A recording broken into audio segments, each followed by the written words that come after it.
Valens Research, Uniform Financial Analytics. Citrix Systems is really interesting because they were really misunderstood by the market for a while. So what happened here, right, looking again at the uniform accounting versus the as reported metrics, is you can see the as reported metrics for this company basically have consistently said this is around a 6% ROA business at best. In reality, this company had steadily rising returns from around 25% to around 40% all the way through 2013 to 2015, and then returns dropped here. If you notice, they dropped when assets grew and then shrunk materially. Well, what happened there? What happened was Citrix changed the business it was in. Citrix changed in two big ways. One, Citrix used to have the go-to-meetings business. And so go-to-meetings, right? Go-to-meetings, go-to-webinars is another tool just like WebEx, just like Zoom, just like Google Hangouts that lets you actually share screens and collaborate. Well, they actually sold that business to LogMeIn and instead decided to focus on their core business, which is virtualization software to help people be able to work remotely, work with different tools, et cetera.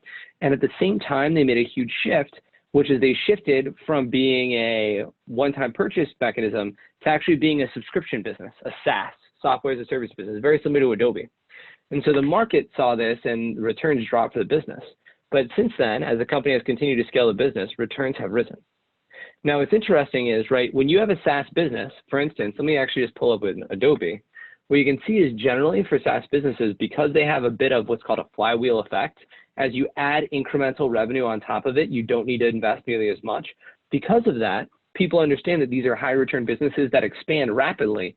Generally, you see PEs, where you can see our uniform PE for Adobe, that tends to be well in excess of market average valuations because people pay a premium for high returns that are expanding and growing. You look at this company on an as reported basis for Citrix and you'd say, oh, okay, you know what? It's a SaaS business that's going through its conversion, but the market already knows that, right? It's paying at a 26 times multiple. It's trading at a slight premium to what the market average valuations are of around 20 times. Okay, there's nothing really to do here.